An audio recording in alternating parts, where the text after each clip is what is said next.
Welcome to the Audio Equipment Podcast. My name is Griffin Brashears, an audio engineer obsessed with uncovering the stories behind the tools used to shape the musical landscape of the past, present, and future. Today I'll be joined by Artemiy Pavlov, better known as Sinevibes.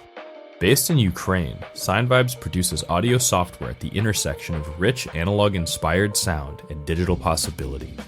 Known both for their array of desktop plugins and their embedded software for synth platforms from companies such as Korg and Dreadbox, Sinevibes is a vessel for Artemiy's restless creativity and drive to put out musical tools that sound great and feel great to use.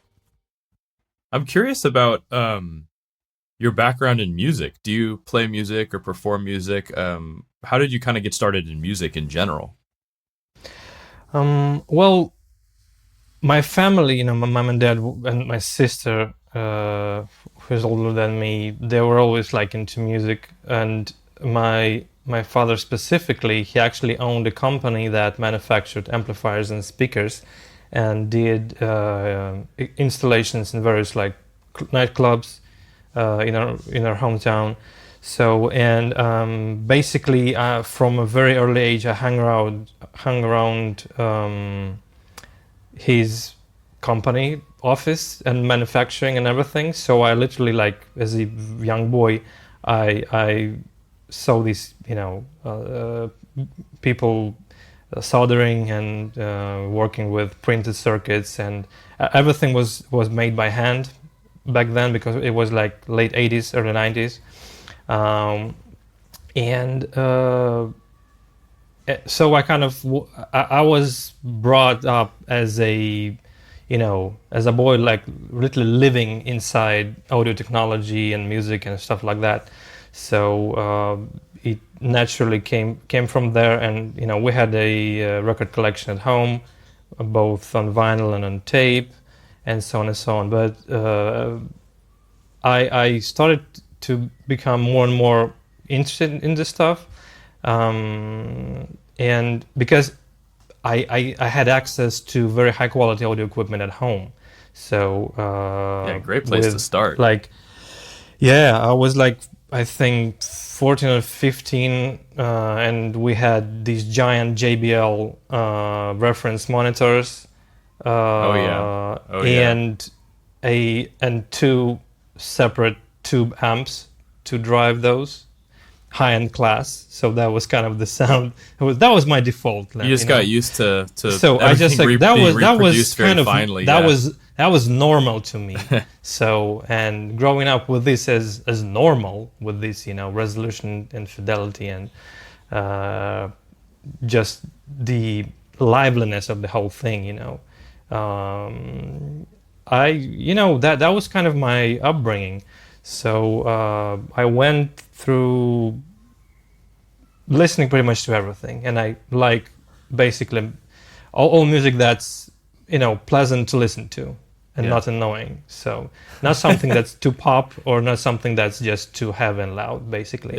And everything else, just I would listen to. It doesn't matter. I could list pretty much everything. A lot of ways to ice the cake. Just not primitive and not too like crazy loud, and but the list would just be too long. So I cannot say I have a specific preference to any music style. I would say it's just, it has to be good art, I would say. Good art, good production. Something that meant a lot to the people that made it. Totally. I would put it like that.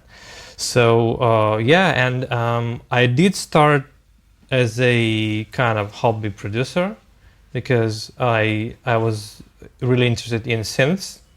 I think it was somewhere around 1995 when my dad bought me first Yamaha synth.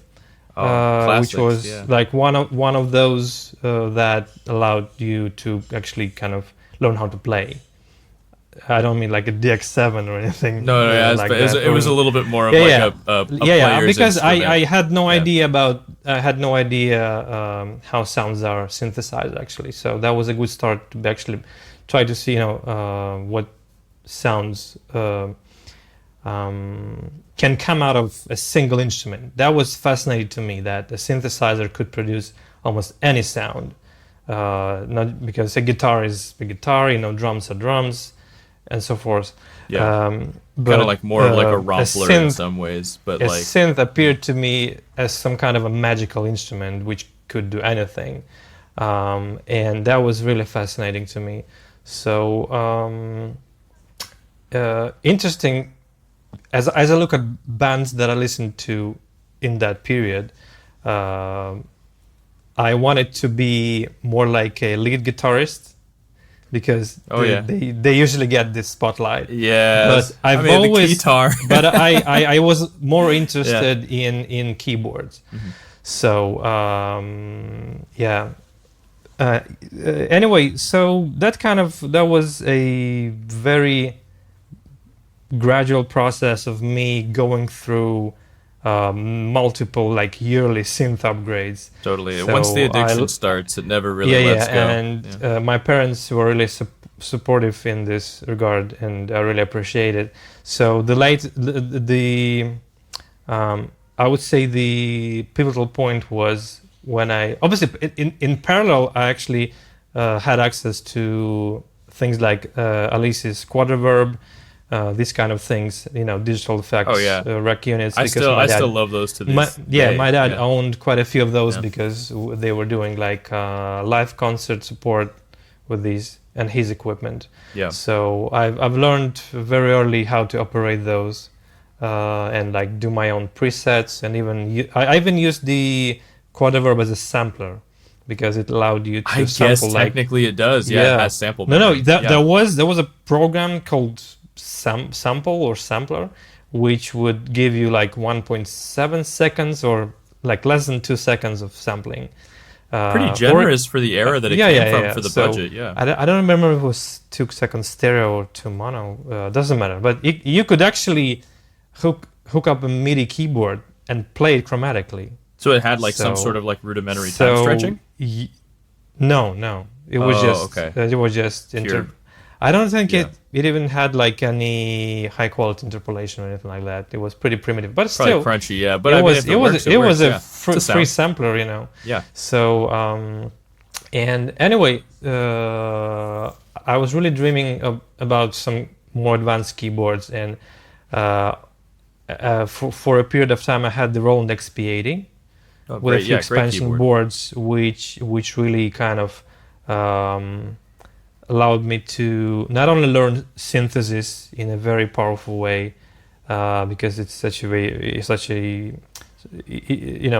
pretty flexible instrument in that regard, and I had access to a few expansion boards which kind of showed me the different taste of different sample library producers. One of them, for instance, one of these cards was Asia, which was produced by Spectrasonics. Yeah. And I think it was coming from the Heart of Asia library they did. And that was like, I don't know, it was like switching from full HD to 4K. Yeah. Essentially. Yeah. Such an amazing, such a detailed recording of all instruments and percussion.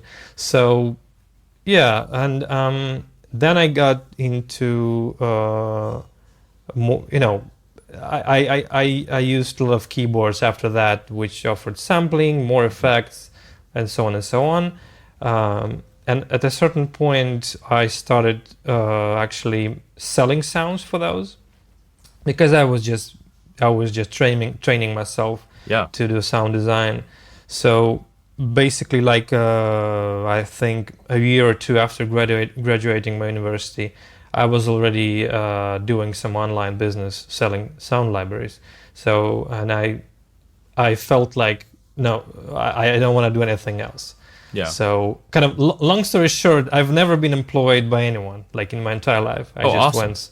Yeah. So I've been self-employed like my entire life basically. So it's anyway, great that you found your groove it was a very good thing that I was able to kind of start earning money very quickly after graduating. Yeah.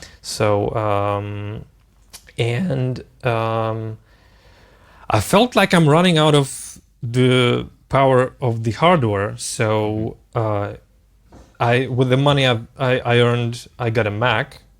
My first Mac was, I think it was the first Intel iMac that was released.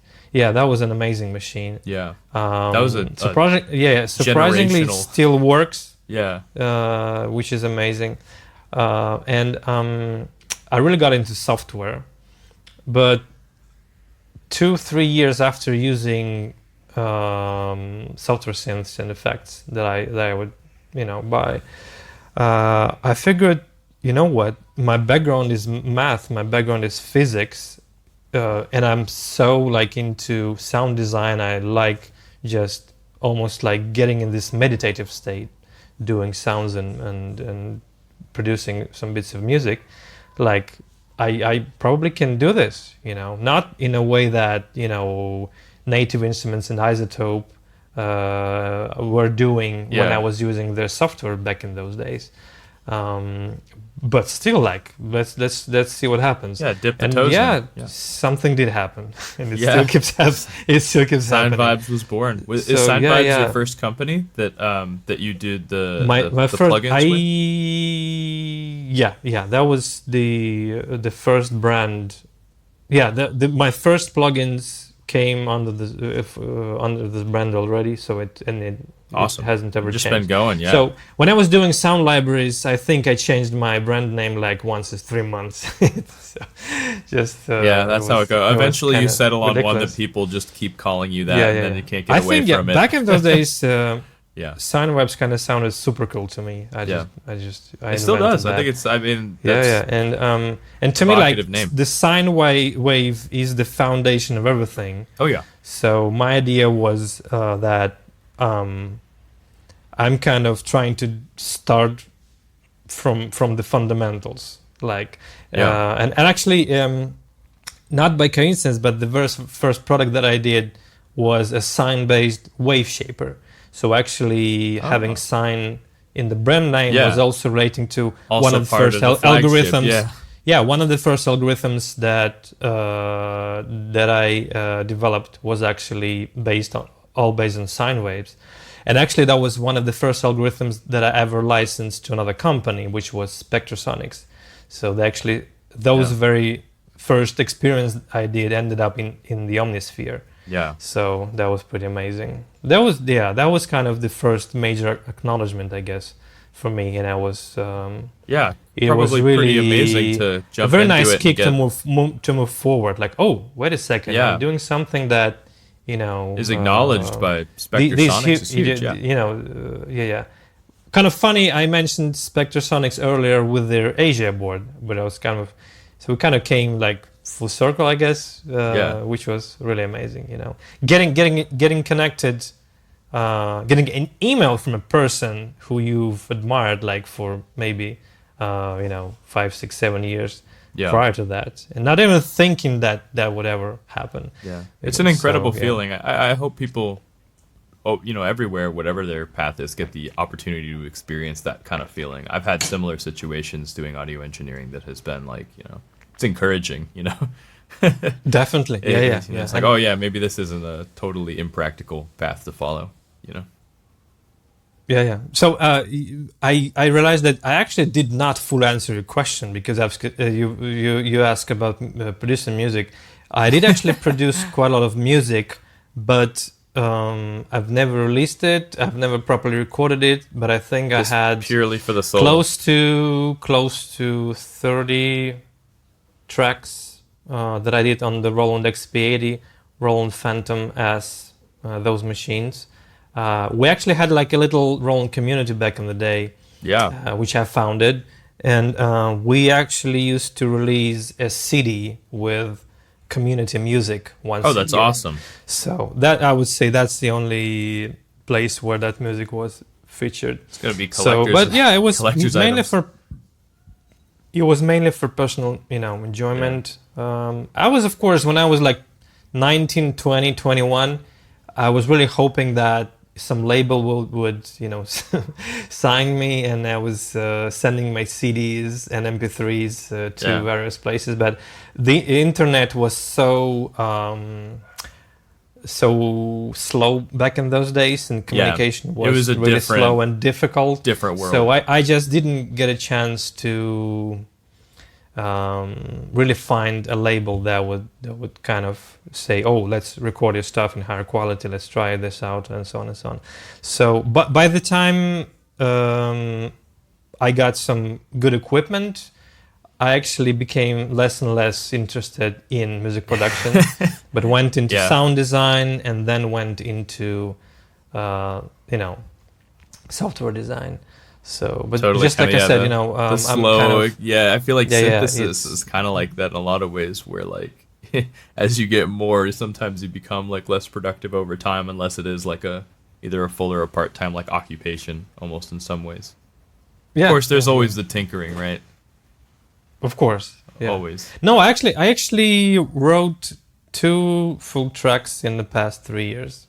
There you go. On my I want to hear some of your material, just to outside of the scope of the podcast, but it's so very different to the stuff that I wrote back in the days, like 20 years ago. Yeah. That stuff was way more like melodic, way more composed, as opposed to writing the stuff that I did, which was more like programmed and recorded, I would say, because I mainly used the Electron Digitact, which I really love. Oh, those are great units, yeah. I've sampled like at least 30 different synths and into it, which I own and make my own sounds with. So I have like a giant collection of sounds made from like both like analog and digital instruments, my own drums, and so on and so on. Oh, wow. So, and my music is being made from the sounds that I made from scratch, and so on and so on. So it takes a lot of time. Yeah, I mean, it's pointless, but it's like when you're really baking bread, it's like you're actually milling the grain to bake the bread. Yeah. You're kind of doing the musical equivalent. There's this anecdote with, about the drums. Yeah. So when one guy was, two drummers meet, and one of them is asking, how's your music going? And he said, you know what? I was playing drums, and I figured that using the drums that everybody can buy is just kind of not great. So I decided to make my own drums. Yeah. So he started buying wood to make the drums. But then he said, you know what, I'm using the wood that I'm buying. I should probably grow my own wood. Yeah. So he started growing trees to make the wood for drums. And then he said, then I figured I'm using animal skin on the drums that I'm buying, and that's kind of like cheating. So I should have a goat, buy some goats, grow goats, and have my own animal skin. And, so long and so forth. So the guy's asking, so are you making any music? He said, I have no time because I have this goat farm to take care of. That's kind of... I feel like you're definitely living a real life equivalent in some ways, With I know quite a few people that went that route. Yeah. Quite a few major people in the industry came the same way. They were... fiddling with music production and sound design. Then they said, oh, I want to do my own stuff to make my own stuff to make my own stuff. Yeah. So that all this stuff is mine. It's a big rabbit hole to fall and down. And then you end up, at the very end of this thing, but the beginning is already like, forget this exactly. Music, It's just a different expression of passion from the same source. We do enjoy actually when we find out about some really even like Grammy-winning stuff that was made with the plugins we make. It's probably amazing. When I say we, I mean like the different plugin makers. Yeah, that's insane because like for instance, 3 years ago, a masterclass with Elangelo dropped on Mix with the Masters, and he was using 3 different Sinevibes plugins on his productions with The Weeknd, including a couple effects he kept using on all his vocal tracks. Yeah. So, and I was like, oh my God. So Probably, yeah. So I gotta check out that interview. I'm trying to listen more carefully to the Weeknd's albums. Yeah, try to pick now. out. Kind of like, oh, whoa, that must have been that one. Yeah. So, and that's kind of, which is, I mean, honestly, it's not too good. You kind of stop listening to the whole song. You start, tunnel vision. Trying to take it apart. Yeah. Which is not really great, but still, it's an amazing moment. I think actually you start to think of yourself in a bigger way. Yeah. So I took part in a music production in that capacity, not as being the author of it or the producer. Of course, yeah. But I kind of played a certain part. There's a level in of that pride, music production. So in a way, kind of created the tools that were used for the job. Some music is being produced with my participation in some way. I think quite a bit of it. I think it's so amazing to think of the scope, because Sinevibes is successful. There's stuff's everywhere. Thank you, sir. Yeah, of course. That's good. And not only in the plugin form, but also with the stuff we did together with Dreadbox, with the Typhon, which is becoming like a very popular instrument. It's become quite a big thing, I would say. Yeah, how did that collaboration start, do you think? It was also kind of interesting because I was a user of one of their instruments for a couple of years, and I really fell in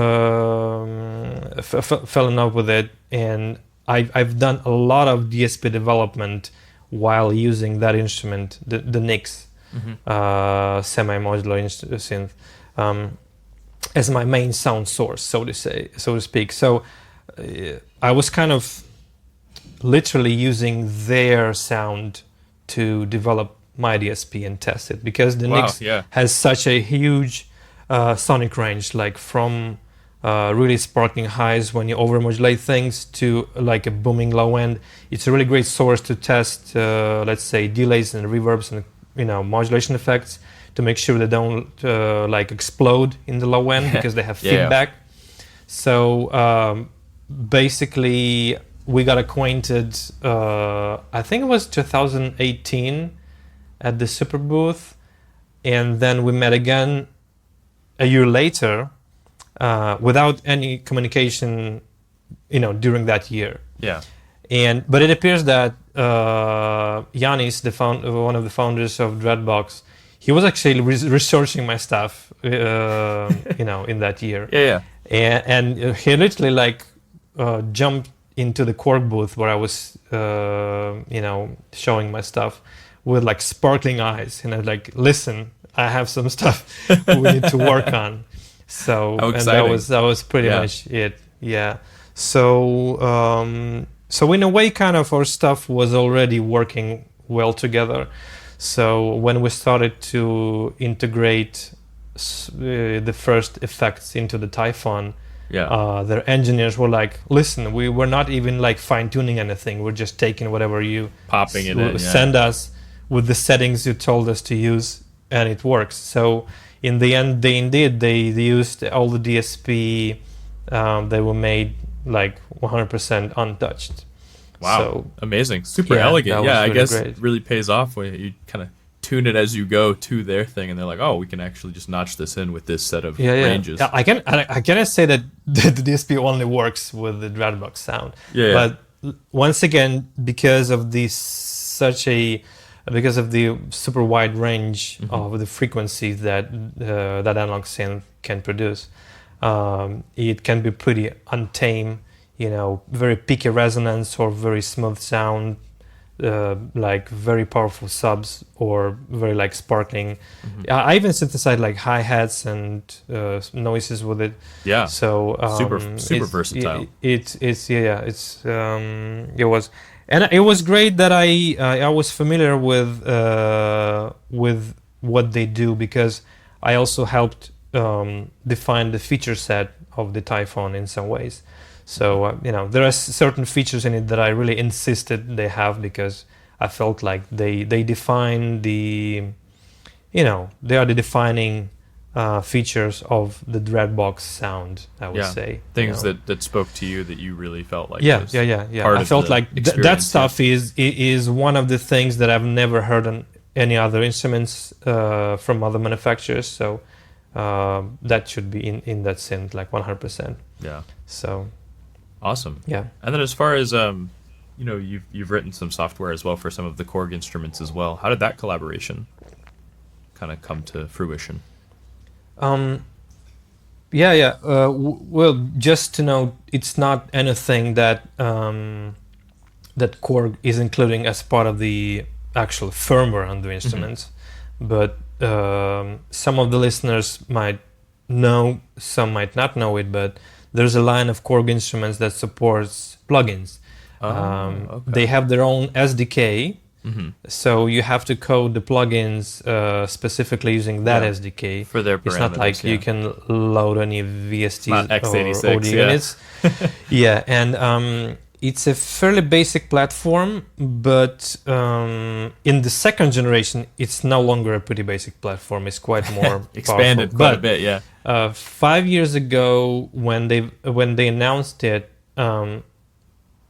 was it 5 years? I think it was earlier. I think it was 2018 when they announced the Prologue, the first instrument in the series. And as soon as literally the day it was announced, they also announced that there will be an open source SDK for developing oscillator and effect plugins. And the very same day, I actually messaged them. The light bulb went Twitter. on, right away. I replied on Twitter we are super interested in this. So, and fast forward to half a year, maybe 9 months from that point, I had the Prologue at home, and I started to fiddle with coding some stuff for it. So, from 2018 to 2019, from Superbooth in year 18 to 19, I actually developed 3 oscillator plugins. And the third one was actually introduced as Superbooth together with Korg on their stand, which was quite nice. And that was already when that platform was becoming something people talked about. Yeah. So, I guess it was a very nice collaboration between Sinevibes and Korg, because Korg used Sinevibes plugins as a way to show what that platform can do. Absolutely, yeah. And I was really happy that they kind of pushed my brand. Because it was, I retweet what they. I repost what they post, and they repost. Big push, yeah. So it kind of went kind of it was a positive feedback loop, I would say. Yeah, and I think for me it was super exciting because I've always dreamt of running my DSP on hardware, and that was before the Typhon happened. Yeah. So the Typhon was released a year after that. So, and actually the experience of coding plugins for the Korg architecture really helped also do stuff for the Typhon, because I knew how to minimize, CPU load. Yeah. And, you'd worked on some of the efficiency battles. Strip down the code to use less memory, to use less, CPU resources and so forth. So that was also helping in the end. But yeah, the Korg, the whole story with the Korg plugins, I don't think there is. A very big brand would not be interested in doing that stuff, because the user base cannot be as big as on Mac and Windows, where you potentially have hundreds of thousands of customers. The largest market. Not here. So, but for a small brand like Sinevibes, the sales that we got initially were quite okay, and later on, when Korg released a couple more models in that line that supported the same plugins. And these models were more affordable. By the time those went on sale, people could already get like 6, 7, 8 different Sinevibes plugins. And fast forward to today, we have 28. Oh, wow. So that's quite a lot. We actually have more Korg plugins than desktop plugins. I noticed that, yeah. A bit of a shame, but the Korg plugins are just way easier to do because they have no user interface. Yeah, a lot of that's kind of the DSP is way more basic. They take more time to actually kind of optimize and code to be able to run on these simple CPUs. But do you think in a way with kind of programming for like say desktop versus embedded, do you think that like you have to get a little bit more creative with some of the embedded solutions compared to desktop, or do you think that most definitely kind of like you have to come up with tricks, on the desktop is like luxury, you know? I was about to say on the flip side, do you feel like when you are maybe there's a kind of the anecdote of Brian Eno when he was like composing the Windows 95 startup sound, he was like, I was living in this world of microseconds for so long that when I went back to composing full-length pieces of music, it was like, oh, I can do way too much. It was like almost daunting. Do you feel like sometimes you have that kind of like dilation going from embedded and then maybe working on a desktop, plugin? Most definitely, but I've never done like DSP that can go way too hard on the CPU anyway. Mostly because every concept for a plugin is always kind of a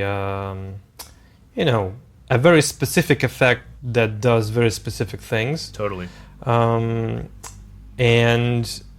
But I would say it's kind of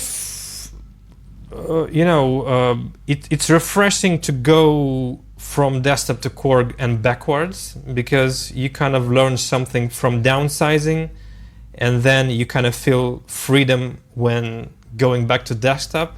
We can do way much more on desktop. So it's a very, I would say it's kind of, you learn from both. It's a very interesting, exactly. So, but Korg does have a new platform that they've started to ship to customers. It's the new NTS 1 Mark II and NTS 3 that's coming later this year, I hope. Amazing. And Very those machines run, way better CPUs, way faster RAM, and a little bit more of that RAM. So I'm kind of working on some ports of the Sinevibes plugins at the moment, and I'm actually able to take the desktop code and that's only minimally modified. So because let's have your favorite, one of your favorites, the Albedo, for example. On the desktop platform, we have up to 64 grains in stereo with interpolation and dual envelopes for each grain. So we can have adjustable speed, the tuning between the grains. We can go from forwards to reverse playback smoothly. So when I started to work on the version of Albedo for the first generation of the Korg instruments, I really had to scale it down so that we can have a decent amount of grains, so it sounds sort of like a cloud reverb. But the specs were much more basic. So there was a single window envelope, which means we couldn't switch from forward and reverse playback in real time. Grain size could not be adjusted smoothly. Grain readout could not be interpolated.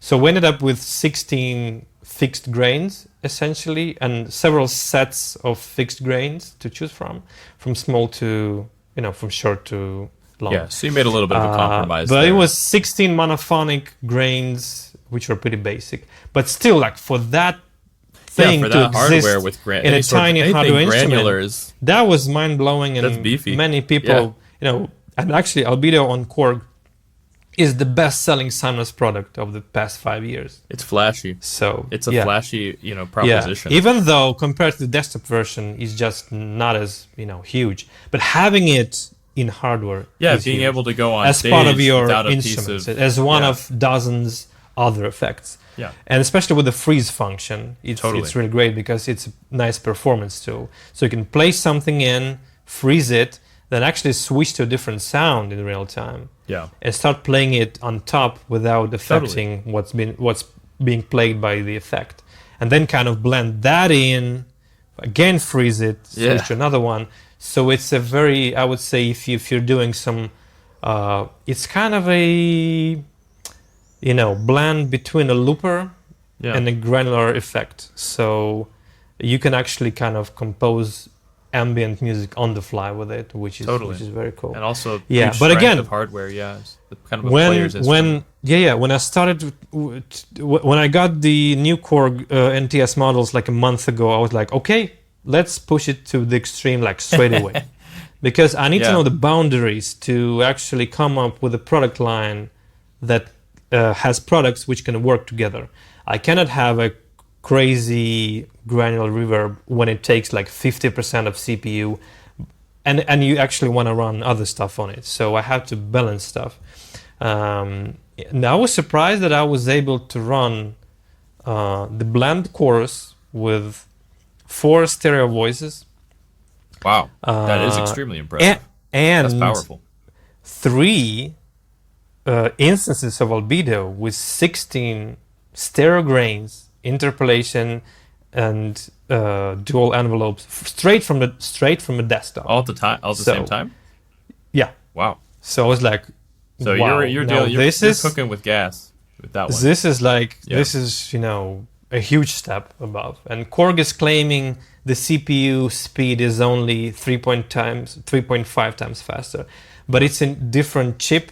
Yeah. The RAM is much faster, so accessing you can hold things RAM, in memory for much. We can do more more memory access calls, which means that we can run more grains. And at the same time, the CPU might only be 3.5 times faster, but I'm guessing it actually is able to do more instructions per clock. Yeah, is it the same chipset as far as, or you said it's a different chipset, so is it going from like one version of ARM to a different, or is it exactly. Yeah. From the Cortex M4 to the M7. Oh yeah. And that's a big leap. I would say it's at least overall it's probably like 6 to 8 times faster, like if you factor in both the CPU and RAM. Yeah, probably like more code shortcuts. So which is a lot. Yeah. Yeah. So I'm excited. I'm so excited I cannot do anything, to be honest, because I want to do everything at once. Yeah, you're paralyzed by possibility. Yeah. We made 3 ports of effects to show at Superbooth with Korg, which went really smoothly. So, but it's gonna be, I would say, if we had like 20% of the desktop sound and features, not the sound, of the 20% of the features of the desktop plugins on the old platform, on the new one we will have from 80 to 100%. So some of the plugins, I would say, would probably be able to be exact copies of the desktop stuff without any like compromises. That'll be amazing. Which is really amazing. And if you hold the NTS 1 is pretty much like an iPhone. Yeah, it's teensy. And NTS 3 is it's more like a square shape. It's pretty much the size of the Fujifilm square. Okay, yeah. Photograph. So in the hand, it feels like a Game Boy something. It's amazing. Yeah, technology is exciting to see that like so much is about like not just the power but the usability. Like the folks over at Korg are just very thoughtful engineers. They make very fun tools. We're actually as they're completing the NTS 3, I was really surprised that they opened up the device completely. So. And it's not fiddly to use. What I'm saying is that I initially thought that you would use the computer editor to actually like assign effects, and map the parameters Common and so on. in a lot of hardware synths. Because I looked at it and I thought that it's going to be way too complicated on the device. But then they said I actually noticed that they did implement all that on the device as well. And I was really surprised, and their engineers that I met at Superbooth, they confirmed that we just decided to do it. So that was really great because it goes to show that they are really trying to make the thing as usable as possible without the computer. So, and actually you can actually save your preset setups on the device as well. So the editor is just kind of complementary. If you want memory for that, or if you want to have like a much larger tool. You can actually like. I think the only thing the editor can do that the device cannot do is it lets you save your setup as files to your computer, so you can kind of back up your whole device or share presets with friends, and or have different collections of your effects presets for different live gigs and so on. Yeah, super useful in its own way, for that kind of workflow. But having it all on the device is pretty compelling. But those machines are really, really powerful now, and they sound way better in every way, compared to the old ones. Yeah. And especially, the USB-C part is also very welcome, because I was able to power the NTS3 from my iPhone 15 with the USB-C port. So the portability is going to be amazing. Yeah, so like you don't even need the power bank if your phone is with you and you just want to take this it's the new fidget spinner. Yeah, just take it with a USB cable. I'm loving the rise of portability in synthesis. I first started to notice it like with, I would say, like larger scale products, instead of just like things that are more oriented as like toys. Which, don't get me wrong, I do love the form factor of like the more like toy like instruments, like the like Pocket Operator series, the original Pocket Operator series from Teenage Engineering. But seeing like Akai with the MPC-1, the Live and Live 2 with the battery and the speaker, it's like having a whole DAW on the go and full hardware form factor is like a unthinkable proposition. Compared to, when I was starting to produce and make music in like the early 2000s, it was like Cool Edit Pro for the heavy lifting. And then, hardware samplers were so much more capable, but they were very much not portable, and you wouldn't want them to be because they were so expensive. Yeah. Too. You wouldn't want to take an MPC to the beach, For sure. But nowadays it's amazing what hardware companies are able to, it's like it's a win on both fronts. It's like they're both getting so much more powerful, but also they're really emphasizing the joy of hardware, which is that they're fun, they're interactive in ways that software can be for sure, but usually the benefit of hardware is that you can really get your hands on it and literally start configuring it in a shapeable way, as opposed to, I feel like interfacing with the screen is just a different feeling. One that I like very much, but it's a different feeling. Yeah, for sure. So as far as as far as new software, what do you have kind of in the pipeline? You said you just did some announcements for some of the new software for the NTS1 and NTS3. Yeah, so I would say there's a lot of stuff that's planned, and we kind of have 4, I would say, kind of topics that we're trying to push one after another, like in a loop. Mm-hmm. So we have new desktop plugins that we want to make, like all new stuff. We have around 10, 12 maybe titles that were discontinued a few years ago, and we want to bring them back to life in the new cross-platform format. I saw that, Linux support coming soon for everything. Yeah. So So, and then there's that. Yeah. We're adding Linux support to the titles that we started to release as our cross-platform desktop plugin line. I imagine like we should be also starting to build Windows ARM 64 versions. Yeah. As I expect, maybe Bitwig is gonna jump on ARM64 Windows laptops pretty soon. So and at the same time we have Linux on ARM64 working on some hardware now supporting plugins. Oh wow! Because there's a couple.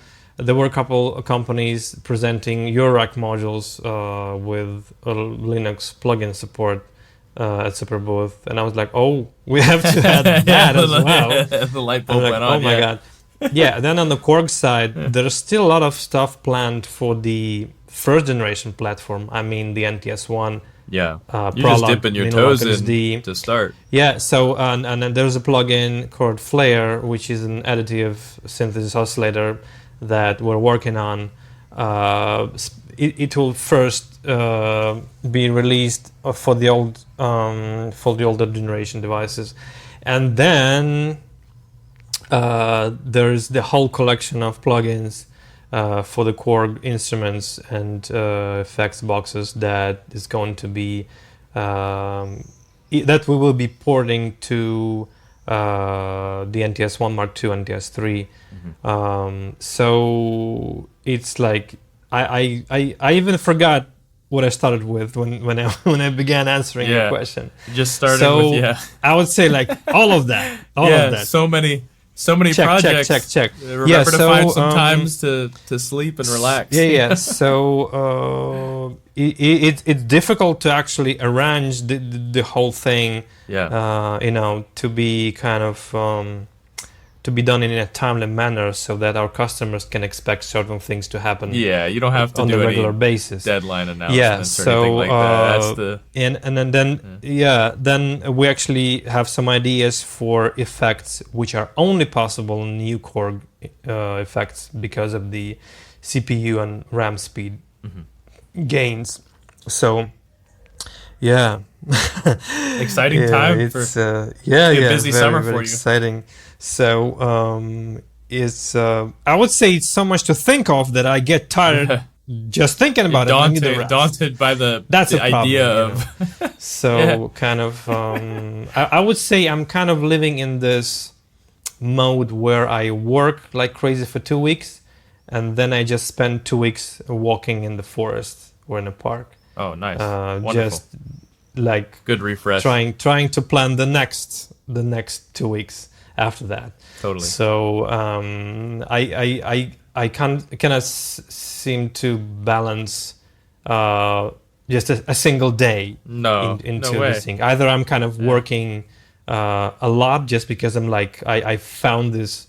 I'm riding this wave. So until the product is done, because there's a lot of stuff to do. The user manual, the presentation for the website, the videos, and so on and so on.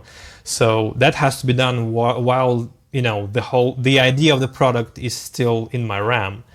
But once it's released, like a few days later, the RAM is almost like clear. Yeah. So, then you can. Then I kind of have to. Okay, what's next? So, I would say there's always a big list of things that are top priority, and just when one of them just feels right to do, like today, that's when it starts.